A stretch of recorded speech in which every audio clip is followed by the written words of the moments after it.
নমস্কাৰ news 18 digital লাইভত মই সৌৰভ গাৰ্গ মিত্ৰতাৰ পূৰ্বে কংগ্ৰেছক হকিয়নি বিধায়ক অখিল গগৈ কৈছে যদি 20টা সমষ্টি নিদিয়ে তেন্তে মিত্ৰতা ভংগ কৰিম কাৰণ এতিয়ালৈকে বিৰোধী মিত্ৰজোঁটৰ মিত্ৰতা হোৱাই নাই মিত্ৰতাক লৈ তেওঁলোকৰ আউল আছে এতিয়াও কিছুমান অংক যিবোৰ জংকপংক হৈ আছে সেইবোৰ ঠিক হোৱা নাই কিন্তু তথাপিও ৰাইজৰ দলৰ ফালৰ পৰা প্ৰতিনিধি সভা এখন তেওঁলোকৰ অনুষ্ঠিত হৈছিল য'ত এটা সিদ্ধান্ত গ্ৰহণ কৰা হৈছে যে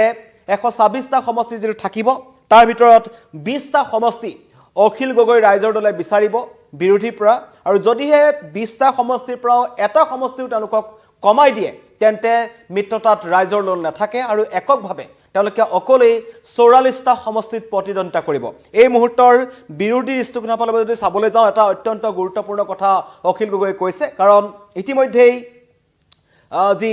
শাসকীয় পক্ষ আছে বিজেপি এজিপি আৰু বিপিএফ ইউপিপিএল তেওঁলোকৰ মাজত মিত্ৰতাক লৈ কোনো ধৰণৰ খেলিমেলি নাই বুলি মুখ্যমন্ত্ৰী ইতিমধ্যে মন্তব্য কৰিলে সিহঁতে কৈ অমিত শাহ আহিছিল অমিত শাহ আহোঁতে অগপৰ দুজনকৈ নেতাই পৃথকে অমিত শাহৰ লগত কথা পাতিল আৰু তেওঁলোকৰ মাজত মিত্ৰতাক লৈ কোনো ধৰণৰ খেলিমেলি নাই বুলি স্পষ্ট কৰি দিছে তেওঁলোকৰ মাজত কোনো ধৰণৰ মতান্তৰ নাই তেওঁলোকে মিলিজুলি নিৰ্বাচন খেলিব কিন্তু বিৰোধী কাৰণ বিৰোধীয়ে কৈ আছে যে বিৰোধী ফালৰ পৰা নিজেই কৈ থকা হৈছে যে যদিহে বিজেপিক পৰাভূত কৰিব লাগে যদিহে বিজেপিক আঁতৰাব লাগে তেন্তে বিৰোধী একত্ৰিত হ'বই লাগিব প্ৰত্যেকটো বিৰোধী ৰাজনৈতিক দল একত্ৰিত হ'ব লাগিব কংগ্ৰেছ ৰাইজৰ দল অসম জাতীয় পৰিষদ সিপিএম যিমান এআইডিএফ সকলো আছে কিন্তু এআইডিএফৰ লগত নাথাকো বুলি ইতিমধ্যে স্পষ্ট কৰি দিছে কংগ্ৰেছও স্পষ্ট কৰি দিছে ৰাইজৰ দলৰ ফালৰ পৰা স্পষ্ট কৰি দিয়া হৈছে কিন্তু সকলোৰে চকু আছিল কংগ্ৰেছ আৰু অখিল গগৈ লুৰিণজ্যোতি গগৈ তিনি গগৈৰ যি সমীকৰণ চলি আছে ইতিমধ্যে মুখ্যমন্ত্ৰী তথা শাসকীয় পক্ষই তেওঁলোকক তিৰস্কাৰ কৰি আছে তেওঁলোকক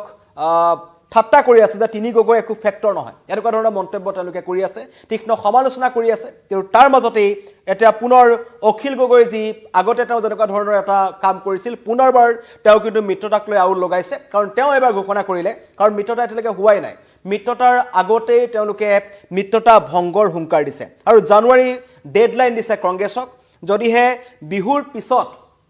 মিত্ৰতাক লৈ কোনো ধৰণৰ স্পষ্ট বাৰ্তা তেওঁলোকে নাপায় তেন্তে কিন্তু তেওঁলোকে 44টা সমষ্টিত তেওঁলোকে অকলেই প্ৰতিদ্বন্দ্বিতা কৰিব ৰাইজৰ দলৰ প্ৰতিনিধি সভাত এই সিদ্ধান্ত গ্ৰহণ কৰা হৈছে আসন ভাগ বতৰাক লৈ খেলিমেলি চলি আছে কাৰণ ইতিমধ্যেই সমগ্ৰ ৰাজ্যজুৰি এটা কথা চলি আছিল কাৰণ বিৰোধী যিসকল শিবিৰ আছে তেওঁলোকে কৈছিল যে এবাৰ আমি বিজেপি বিৰুদ্ধে গেৰুৱা দলটোৰ বিৰুদ্ধে আমি একেলগে যুঁজ এখন দিম এই ধৰণৰ মন্তব্য কৰিছিল আৰু সকলোৰে চকু আছিল ইয়াৰ আগতে গৌৰৱ গগৈ যেহেতু কংগ্ৰেছৰ নতুন প্ৰদেশ কংগ্ৰেছৰ সভাপতি হিচাপে দায়িত্ব দিয়া হৈছে সকলোৰে গৌৰৱ গগৈলৈ চাই আছিল গৌৰৱ গগৈ এতিয়ালৈকে স্পষ্টভাৱে কোৱা নাই যে তেওঁলোকে কোন দলৰ সৈতে মিত্ৰতাত থাকিব বা কিমান আসন কোনটো দলক এৰি দিব এতিয়ালৈকে তেওঁলোকৰ আলোচনা হোৱা নাই ইতিমধ্যেই শাসকীয় পক্ষৰ ফালৰ পৰা কোৱা হৈছে যে তেওঁলোকে এতিয়া যেহেতু নিৰ্বাচনলৈ মাজত মাথো কিছুদিন আছে এতিয়ালৈকে যদি মিত্ৰতা হোৱা নাই এতিয়ালৈকে যদি তেওঁলোকে সমষ্টিসমূহ থিৰাং কৰিব পৰা নাই তেতিয়া তেওঁলোকে নিৰ্বাচনী প্ৰচাৰ চলাব কেতিয়া ৰাইজৰ কাষলৈ যাব কেতিয়া আৰু ৰাইজৰ মন জয় কৰিব কেতিয়া এনেকুৱা ধৰণৰ প্ৰশ্ন উত্থাপন হৈ আছিল কিন্তু তাৰ মাজতেই অখিল গগৈয়ে এটা মন্তব্য কৰি সমগ্ৰ ঘটনাটোক অধিক এটা খেলিমেলিলৈ ঠেলি দিছে তেওঁ কৈছে যে কংগ্ৰেছক ডেডলাইন দিছে কাৰণ কংগ্ৰেছৰ সৈতে আলোচনা হ'ব লাগিব গৌৰৱ গগৈ এতিয়ালৈকে আলোচনাৰ কথাটো কৈ আছে কিন্তু কেতিয়া আলোচনা হ'ব আলোচনাৰ দিন থিৰাং কৰা হোৱা নাই কিন্তু এই সময়ত অখিল গগৈ কৈছে যে আমি কংগ্ৰেছলৈ মাত্ৰ জানুৱাৰী মাহটোহে বাদ চাম জানুৱাৰীৰ মানে বিহুৰ পাছলৈকে আমি বাদ চাম যদি বিহুৰ পিছলৈকে কংগ্ৰেছৰ ফালৰ পৰা কোনো ধৰণৰ আমি সঁহাৰি নাপাওঁ তেন্তে 44টা সমষ্টিত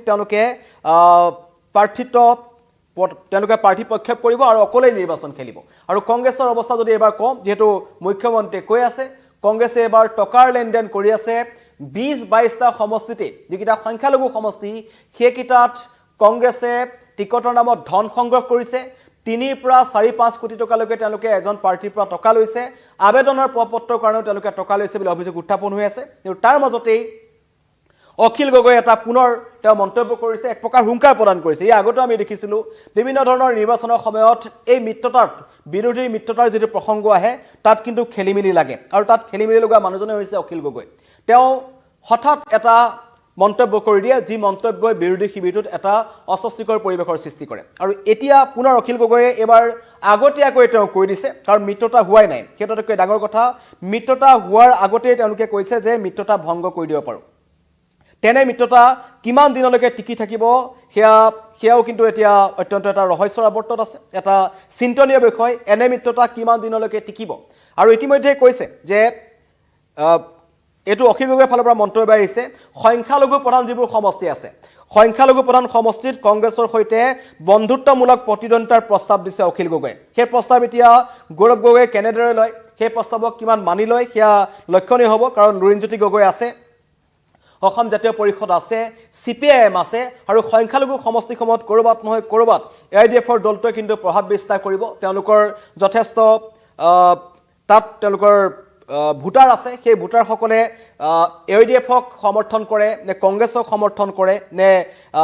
অসম জাতীয় পৰিষদ নে ৰাইজৰ দল, তেনেকুৱা ধৰণৰ লোকসকলক সমৰ্থন কৰিব, সেয়া লক্ষণীয় হ'ব। কাৰণ শেহতীয়াকৈ উচ্ছেদ অভিযান চলি আছিল। উচ্ছেদ অভিযানৰ সময়ছোৱাত বিশেষকৈ যিবোৰ সমষ্টিত উচ্ছেদ চলিছে, সেই সমষ্টিসমূহত একাংশ সংখ্যালঘু লোকক লৈ এতিয়া এটা ৰাজনীতি আৰম্ভ হৈছে। অখিল গগৈয়ে কৈছে বা লুৰিণজ্যোতি গগৈয়ে কৈছে যে বিৰোধী শিবিৰে কৈছে যে বিজেপিয়ে ভোটাৰ তালিকাত বিসংগতি কৰিছে, একাংশ লোকৰ নাম কৰ্তন কৰাৰ এটা ভয়ংকৰ অভিযোগ উত্থাপন কৰিছে। আৰু তেনেকৈ হয়তো ক'ৰবাত নহয় ক'ৰবাত এই সংখ্যালঘু লোকসকলৰ উচ্ছেদিত লোকসকলৰ কাষলৈ যাব বিচাৰিছিল এই ৰাইজৰ দল তথা বিৰোধী মিত্ৰজোঁট। কিন্তু তেওঁলোকৰ মাজত মিত্ৰতা হোৱাৰ আগতে এতিয়া নতুন এটা প্ৰত্যাহ্বান আহিছে। কংগ্ৰেছে এই প্ৰত্যাহ্বান কেনেকৈ গ্ৰহণ কৰে সেয়া লক্ষণীয় হ'ব। কিন্তু অখিল গগৈৰ মন্তব্যই এটা কথা স্পষ্ট কৰিছে যে আগন্তুক নিৰ্বাচনৰ মাজত কেইটামান দিন থকাৰ সময়তে কিন্তু এতিয়ালৈকে তেওঁলোকৰ মিত্ৰতাক লৈ এটা জংকপংক চলি আছে। সেয়া স্পষ্ট নহয় যে কেনেকৈ দিয়া হ'ব। আৰু 20টা সমষ্টি যদি অখিল গগৈ ৰাইজৰ দলকে দিব লাগে, কংগ্ৰেছে কোনকেইটা সমষ্টিত খেলিব, জাতীয় পৰিষদে কোনকেইটা সমষ্টিত খেলিব, বিভিন্ন ধৰণৰ এটা অংক থাকিব। সেই অংকটো সমাধান কেতিয়া হ'ব আৰু তেওঁলোকৰ মাজত আলোচনা কেতিয়া হ'ব? কাৰণ ইতিমধ্যেই বিৰোধীয়ে তেওঁলোকক টাৰ্গেট কৰি লৈছে যে তেওঁলোকে লিলিত কেৱল ডাঙৰ ডাঙৰ হোটেলত তেওঁলোকে আলোচনা কৰিয়ে সীমাবদ্ধ থাকে। আৰু তেওঁলোকৰ যিবোৰ আলোচনা হয়, যিখন মিটিং হয়, মিটিঙত কেৱল বিয়া বাৰুৰ কথা ওলাই বুলি মুখ্যমন্ত্ৰীয়ে কটাক্ষ কৰিছিল। সেই কটাক্ষৰ পিছতো এতিয়ালৈকে কিন্তু বিৰোধীয়ে তেনেকুৱা ধৰণৰ কোনো ধৰণৰ পদক্ষেপ গ্ৰহণ কৰা নাই। কংগ্ৰেছে ৰাইজৰ কাষলৈ যোৱাৰ চেষ্টা কৰিছে, ৰাইজৰ পদূলিয়ে পদূলিয়ে কংগ্ৰেছৰ নেতাসকল গৈছে, কিন্তু গৈয়ে যোৰহাটত তেওঁলোকে উজুতি খাব লগা হ'ল। যোৰহাটত ৰাইজৰ পৰা যিটো মতাদৰ্শ লৈছিল, যিটো বাকচ আছিল, সেই বাকচটো একাংশই লণ্ডভণ্ড কৰি পেলাই থৈ গ'ল। আৰু সেই ঘটনাই যোৰহাটৰ যিসকল বিশিষ্ট নাগৰিক আছে, যিসকল জ্যেষ্ঠ নাগৰিক আছে, যাৰ যোৰহাটবাসী ৰাইজৰ মনত আঘাত পাইছে বুলি ইতিমধ্যে তেওঁলোকে মন্তব্য কৰিছে। তেনে পৰিস্থিতিত এতিয়া কংগ্ৰেছে অখিল গগৈৰ যিটো ডেডলাইন বা মিত্ৰতাৰ যিটো প্ৰসংগ আছে বা 20খন আসন বিচৰাৰ যিটো প্ৰসংগ আছে, সেই প্ৰসংগটোক লৈ কি প্ৰতিক্ৰিয়া প্ৰকাশ কৰে সেয়া লক্ষণীয় হ'ব। আৰু অখিল গগৈৰ মন্তব্য আহিছে, আমি অখিল গগৈৰ মন্তব্যটো আপোনালোকক শুনাই ল'ব বিচাৰিছোঁ যে আমি এলায়েন্সটো যদি কমপ্লিট হৈ যায়, আমি আশা কৰিছোঁ যে বিহুৰ আগে আগে ফাইনেল হৈ যাব। এনে এলায়েন্সটো কৰিবলৈতো সিদ্ধান্ত হ'লেই, কিন্তু এলায়েন্সটো কংক্ৰিটাইজ হ'ব যেতিয়া হ'লে আসনবিলাকৰ ভাগ বিতৰণ হৈ যাব। তো যদি ভাগ বিতৰণ সময়মতে হৈ যায়, আৰু আমাৰ মিনিমাম সংখ্যা এটা ধৰি দিছে মোক আজিৰ সভাই যে ইমানখন পালে এলায়েন্স আপুনি কৰিব পাৰিব, আৰু ইমানখন যদি নাপায় তেতিয়াহ'লে আপুনি এলায়েন্স কৰিব নালাগে, এইবুলি মোক এটা মিনিমাম সংখ্যা ধৰি দিছে। গতিকে সেই সংখ্যাটো আমি আলোচনাৰ মঞ্চত উত্থাপন কৰিম, আৰু যদি সেই সংখ্যাটোৰ ভিতৰত আমাৰ বুজাবুজি হৈ যায় তেতিয়াহ'লে আমি সেই সংখ্যাটোতকৈ এখনো আসনত বেছিকৈ আমি নেখেলোঁ, এখনো আসনত আমি বেছিকৈ নেখেলোঁ। দ্বিতীয়তে আমাৰ পৰা এটা প্ৰস্তাৱ আহিছে যে যদিহে কংগ্ৰেছ দলে আমাক একেবাৰে কম আসন দিবলৈ বিচাৰে, যে একেবাৰে কম আসনত খেলাব খোজে, তেতিয়াহ'লে এটা প্ৰস্তাৱ আহিব যে যিবিলাক আসনত বিজেপি জিকাৰ কোনো সম্ভাৱনা নাই, সংখ্যালঘুৰ আসনসমূহ, সেই সংখ্যালঘুৰ আসনসমূহত আমি তেতিয়াহ'লে বন্ধুত্বপূৰ্ণ নিৰ্বাচন খেলিম, আৰু বাকী সংখ্যাগুৰুৰ যিখিনি আসন, সেই আসনখিনিত আমি আসন ভাগ বিতৰণ কৰিলোঁ। যে ইমানখন আসনতকৈ আৰু তুমি কমালে হ'লে আমি কেতিয়াও মানি নলওঁ, এইবুলি দলে মোক এটা লক্ষ্মণ ৰেখা টানি দিছে। আৰু সেই লক্ষ্মণ ৰেখাটোৰ তলত যদি আহে তেতিয়াহ'লে মই এলায়েন্স কৰিব নোৱাৰোঁ।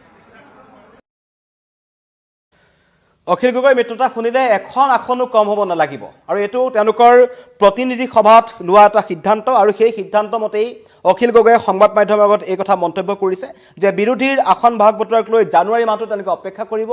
যদি জানুৱাৰী মাহটোত কংগ্ৰেছৰ ফালৰ পৰা কোনো ধৰণৰ বাৰ্তা তেওঁলোকে নাপায়, তেতিয়া কিন্তু তেওঁলোকে অকলেই ৰাজ্যৰ 44টা সমষ্টিত নিৰ্বাচন খেলিব আৰু তেওঁলোক সাজু হৈ আছে আৰু মিত্ৰতাৰ পূৰ্বেই এক প্ৰকাৰ কংগ্ৰেছক সকীয়নি দিলে অখিল গগৈ আৰু অখিল গগৈ মিত্ৰতাত কোনো ধৰণৰ যেন গুৰুত্ব নাই গৌৰৱ গগৈ কালি শিৱসাগৰত এটা মন্তব্য কৰিলে মিত্ৰতা আমিও বিচাৰোঁ যেটো কংগ্ৰেছে আগৰ পৰাই কৈ আছে যে মিত্ৰতা আমি বিচাৰোঁ সকলো ৰাজ্যৰ সকলো বিৰোধী দল একত্ৰিত হ'ব লাগে আৰু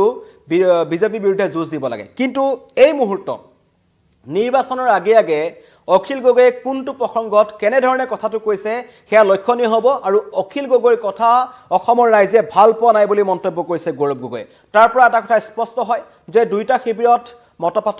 মতভেদ আছে পাৰ্থক্য আছে তেওঁলোকৰ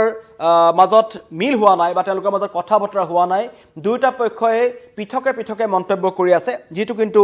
নিৰ্বাচনৰ আগত বিৰোধী শিবিৰৰ কাৰণে এটা শুভ লক্ষণ নহয় কাৰণ এনেকুৱা ধৰণৰ সুযোগে গ্ৰহণ কৰি আছে বা সুযোগৰ কাৰণে ৰৈ আছে বিজেপি দলটো বা বিজেপি যি মিত্ৰজোঁট আছে তেওঁলোক ৰখি আছে কিন্তু তাৰ আগতে কৈছোঁ নিৰ্বাচনলৈ মাজত মাথো কেইটামান দিম তাৰ আগত এতিয়াও বিৰোধীৰ অংক জংকপংক হৈ আছে সেই অংকৰ সমীকৰণ তেওঁলোকে ওলোৱা নাই আৰু এতিয়া মিত্ৰতা হোৱাৰ আগতেই অখিল গগৈ মিত্ৰতা ভংগৰ হুংকাৰ দিলেই কংগ্ৰেছে এতিয়া ৰাজহুৱাকৈ কি